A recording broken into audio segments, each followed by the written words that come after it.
ಎಲ್ಲರಿಗೂ ನಮಸ್ಕಾರ.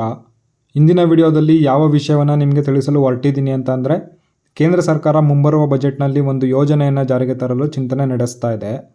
ಅದ್ರ ಬಗ್ಗೆ ತಿಳಿಸ್ಕೊಡಲು ಈ ವಿಡಿಯೋವನ್ನು ಮಾಡ್ತಾ ಇದ್ದೀನಿ. ಈ ವಿಡಿಯೋ ಸ್ಟಾರ್ಟ್ ಮಾಡೋಕ್ಕೂ ಮುಂಚೆ ಯಾರೆಲ್ಲ ನಮ್ಮ ಚಾನಲ್ನ ಸಬ್ಸ್ಕ್ರೈಬ್ ಮಾಡಿಲ್ಲ ಸಬ್ಸ್ಕ್ರೈಬ್ ಮಾಡ್ಕೊಳ್ಳಿ ಅಂತ ಹೇಳ್ತಾ ಈ ವಿಡಿಯೋವನ್ನು ಸ್ಟಾರ್ಟ್ ಮಾಡೋಣ. ಈ ಯೋಜನೆಯ ಬಗ್ಗೆ ನಿಮಗೆ ಕಂಪ್ಲೀಟಾಗಿ ಮಾಹಿತಿ ಬೇಕು ಅಂತ ಅಂದರೆ ವಿಡಿಯೋನ ಎಲ್ಲೂ ಕೂಡ ಸ್ಕಿಪ್ ಮಾಡದೆ ಕಂಪ್ಲೀಟಾಗಿ ನೋಡಿ ಅಂತ ಹೇಳ್ತಾ ವಿಡಿಯೋ ಶುರು ಮಾಡೋಣ. ಕರ್ನಾಟಕದಲ್ಲಿ ಗೃಹಲಕ್ಷ್ಮಿ ಯೋಜನೆ ಜಾರಿಯಾಗಿರುವಂತೆಯೇ ಕೇಂದ್ರದಲ್ಲಿಯೂ ಕೂಡ ಗೃಹಲಕ್ಷ್ಮಿಯರಿಗೆ ಒಂದು ಯೋಜನೆಯನ್ನು ಜಾರಿ ಮಾಡಲು ಕೇಂದ್ರ ಸರ್ಕಾರ ಚಿಂತನೆ ನಡೆಸ್ತಾ ಇದೆ. ಹೌದು, ಸಚಿವೆ ನಿರ್ಮಲಾ ಸೀತಾರಾಮನ್ ರವರು ಫೆಬ್ರವರಿ 1, 2025 ಕೇಂದ್ರದ ಬಜೆಟನ್ನು ಮಂಡಿಸಲಿದ್ದಾರೆ. ಬಹುತೇಕ ಮಂದಿ, ಅದರಲ್ಲೂ ಮಧ್ಯಮ ವರ್ಗದವರು ತುಂಬ ನಿರೀಕ್ಷೆಗಳನ್ನ ಇಟ್ಕೊಂಡಿರ್ತಾರೆ.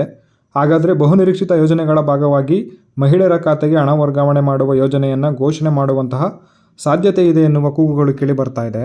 ಈಗಾಗಲೇ ಕರ್ನಾಟಕ ರಾಜ್ಯದಲ್ಲಿ ಸಿದ್ದರಾಮಯ್ಯ ನೇತೃತ್ವದ ಕಾಂಗ್ರೆಸ್ ಸರ್ಕಾರವು ಪಂಚ ಗ್ಯಾರಂಟಿಗಳನ್ನು ಘೋಷಣೆ ಮಾಡಿದೆ.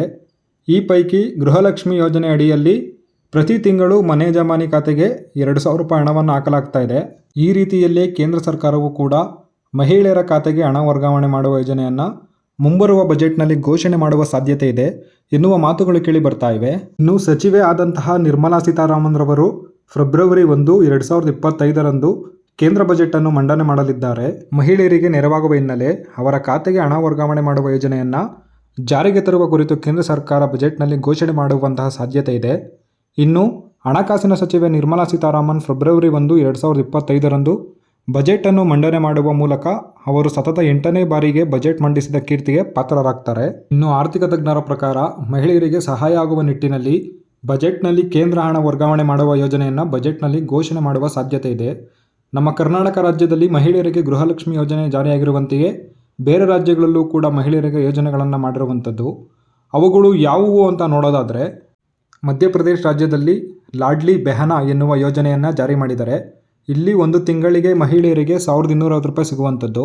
ಮಹಾರಾಷ್ಟ್ರ ರಾಜ್ಯದಲ್ಲಿ ಲಡ್ಕಿ ಬಹಿನ್ ಎನ್ನುವ ಯೋಜನೆಯನ್ನು ಜಾರಿ ಮಾಡಿದ್ದಾರೆ. ಇಲ್ಲಿ ಮಹಿಳೆಯರಿಗೆ 1,500 ರೂಪಾಯಿ ಸಿಗುವಂಥದ್ದು. ಒಡಿಶಾ ರಾಜ್ಯದಲ್ಲಿ ಸುಭದ್ರಾ ಎನ್ನುವ ಯೋಜನೆ ಅಡಿಯಲ್ಲಿ 1 ವರ್ಷಕ್ಕೆ 10,000 ಮಹಿಳೆಯರಿಗೆ ಸಿಗುವಂಥದ್ದು. ಪಶ್ಚಿಮ ಬಂಗಾಳ ರಾಜ್ಯದಲ್ಲಿ ಲಕ್ಷ್ಮೀ ಬಂದಾರ್ ಎನ್ನುವ ಯೋಜನೆ ಅಡಿಯಲ್ಲಿ ತಿಂಗಳಿಗೆ 1,500 ರೂಪಾಯಿ ಮಹಿಳೆಯರಿಗೆ ಸಿಗುವಂಥದ್ದು. ಇದೇ ರೀತಿಯಲ್ಲೇ ಕೇಂದ್ರ ಸರ್ಕಾರವು ಕೂಡ ಮಹಿಳೆಯರ ಖಾತೆಗೆ ಹಣ ಹಾಕಿದ್ರೆ ಹೇಗೆ ಅಂತ ಹೇಳಿ ಒಂದು ಚಿಂತನೆ ನಡೆಸ್ತಾ ಇದೆ. ಫೆಬ್ರವರಿ 1, 2025 ಮಂಡನೆಯಾಗಲಿರುವ ಬಜೆಟ್ನಲ್ಲಿ ಜಾರಿಯಾಗುವ ಸಾಧ್ಯತೆ ಇದೆ. ಇನ್ನು ಈ ಮಾಹಿತಿಯ ಬಗ್ಗೆ ಅಪ್ಡೇಟ್ ಏನಾದರೂ ಸಿಕ್ಕಿದ್ರೆ ನಿಮಗೆ ಮುಂದಿನ ವಿಡಿಯೋದಲ್ಲಿ ತಿಳಿಸ್ಕೊಡ್ತೀನಿ ಅಂತ ಹೇಳ್ತಾ ಈ ವಿಡಿಯೋವನ್ನು ಇಲ್ಲಿಗೆ ಮುಗಿಸ್ತಾ ಇದ್ದೀನಿ. ಧನ್ಯವಾದಗಳು.